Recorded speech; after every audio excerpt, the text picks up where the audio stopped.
Нунакун заранее прости. Осы видеоларды маған жасауға көмектескен Бейнетамин мен Мансур Эльмешин, ссылкасы описаниеде. Видео көрмей жатып мен тігі каналыма тіркеліп қойдыңыздар, ссылка описаниеде. Сонда барлық қызық болады, және де жарнамалардың бәрі сонда болады. Ал ендеше біз бастаймыз. Қысқасын айтқанда, мультфильмге түсіп кеттім.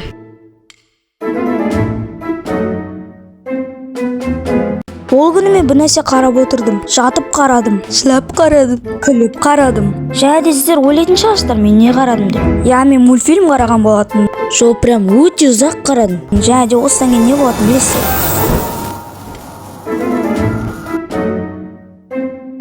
Мен ояндым. Бірақ бұл шын өмір емес. Мен су астында болдым. Бірақ что-то ауа жұталам. Но Спанч Боптың жері ғой. Капец күшті ғой мына жақ. Мен сол су астында жүре тұрдым. Сосын мен Бикини Ботом дейтін жазуды көріп қалдым. О, значит, жақындап қалдым. Сосын қасыма танымайтын біреу келді. Ол маған сені танымаймын деді. Ал мен жоқ. Сен тану керексің бе деп бетінен бұрырдым. Шын өмірде істей алмасам мультикті смело ғой. Ары қарай жүрсем Спанч Бопты көріп қалдым. Оған сәлем дедім. Ол маған біртүрлі қалады. Сосын оның қасына Патрик келіп, ол да маған біртүрлі қарады. Екеуі де маған біртүрлі болып қарап тұрды. Мен жоқ. Мен де оларға біртүрлі қарадым. Олар күлді. Шынды екен, оны Арнаторий. Олар маған ойнайықшы деді. Окей, асық ойнайық дедім оларға. Олар маған жындық ұстап қарап тұрды. Медуза аулақ деді. Қорлайсыңдар, о қасқалар дедім. Дедім де олармен бірге аулап жүрдім. Бір кезде қарным ашты. Жейтін зат бар ма дедім оларға. Спанч Боб маған красный крабқа кеттік деді. Маған бургер бер. Бургер маған ұнамады. Қысқасын айтқанда, мультфильмге түсіп кеттім.